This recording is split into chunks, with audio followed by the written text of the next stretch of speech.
Jadi mohon perhatiannya. Assalamualaikum warahmatullahi wabarakatuh. Jadi perkenalkan, nama saya Helmalia Putri dari mahasiswa Gizi Poltekkes Kemenkes Banjarmasin. Jadi di sini saya akan melakukan penyuluhan tentang pentingnya ke posyandu.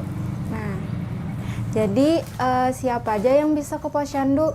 Jadi dari balita, dari bayi, balita, kemudian bisa juga ibu hamil. Nah, siapa yang biasanya ditimbang?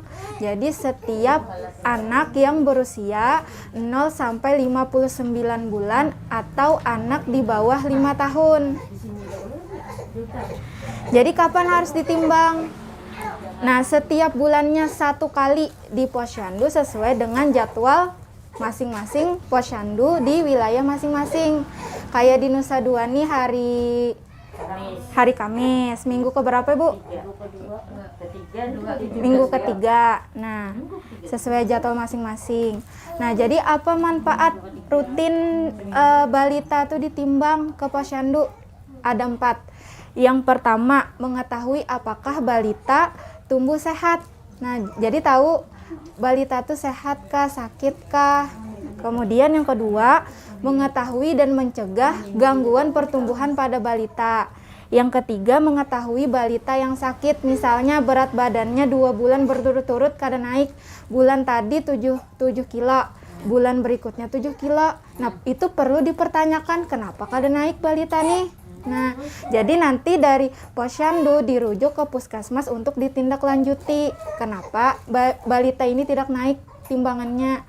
Nah, yang keempat, mengetahui kelengkapan imunisasi. Jadi di buku KMS itu tercatat imunisasinya apa aja sudah. Nah, kemudian mengapa harus di posyandu pelayanan nih? Yang pertama, tersedianya peralatan yang diperlukan, misalnya timbangan untuk mengukur berat badan, untuk menimbang berat badan. Kemudian nanti ada mikrotois untuk mengukur tinggi badan.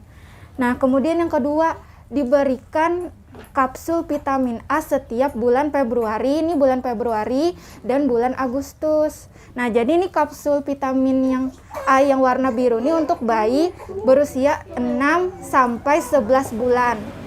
Untuk yang merah ini untuk balita usia 1 tahun sampai 5 tahun. Nah, bagaimana memperoleh pelayanannya? Yang pertama, yang paling penting dibawa dulu balitanya. Amun kada dibawa balitanya kayak apa hendak menimbang, mengukur segala macam. Yang kedua, dibawa buku KMS, jangan kadingat, jangan sampai berhilangan. Kayak apa hendak tahu pemantauan pertumbuhan balita. Misalnya yang bulan tadi misalnya berapa. Munnya kada dibawa KMS ini kada tahu. Kalau kadingat, kada tercatat. Nah, apa saja yang dapat dicegah jika rutin menimbang? Yang pertama, mencegah pertumbuhan yang terhambat. Yang kedua, mencegah perkembangan otak yang tidak maksimal. Yang ketiga, mencegah kemampuan belajar dan prestasi di sekolah yang buruk. Mencegah artinya. Kemudian, bagaimana cara mengetahui pertumbuhan dan perkembangan balita? Jadi setelah balita itu ditimbang, kemudian hasil penimbangannya dicatat di buku KMS, itu terlihat berat badan tuh naik atau kada. Jadi tuh ada buku grafiknya tuh, kan ada buku grafiknya loh Bu.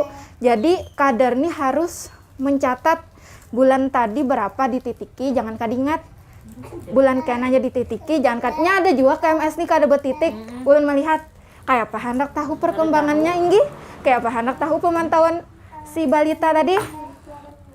Jadi munnya naik tuh bila garisnya nih mengikuti salah satu pita warna. Misalnya bulan ini benaik nah tuh naik. Amunnya turun tuh kayak ini, kurvanya turun atau tetap kayak ini. Nah, jadi tanda-tanda balita yang gizi kurang tuh apa? Ada 3. Berat badan tuh tidak naik 3 bulan berturut-turut di bulan tadi. Misalnya bulan tadi 7, bulan ini 7, bulan berikutnya 7. Nah, itu perlu dipertanyakan kenapa jadi kada naik-naik. Yang ketiga, mudah sakit. Nah, tuh. Yang ketiga, tampak lesu dan lemah. Apa jenis gizi buruk pada balita itu ada 2, marasmus dan kwashiorkor. Apa ciri-cirinya? Lihati bayi dan balita masing-masing pada ibu nih. Nah, lihati kalau misalnya berat badannya tuh turun atau tetap tuh dilihati. Kalau marasmus itu ciri-cirinya sangat kurus badan nih, cengeng, rewel. Habis itu nih tulang iga bayi ini nah kelihatan, cekung, pantat nih mengendor segala macam, terus keriput pada otot lengan dan tungkai.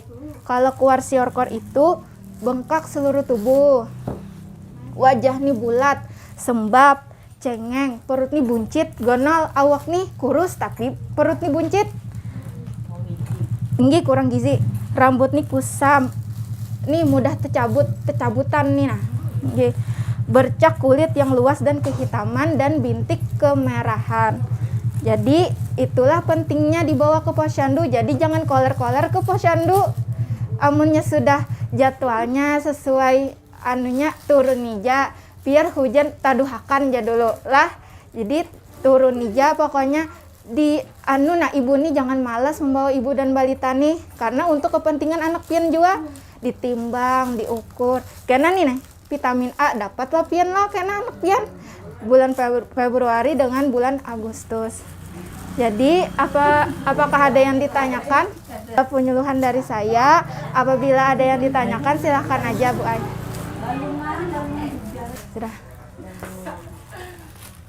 Jadi, sekian dulu penyuluhan dari saya.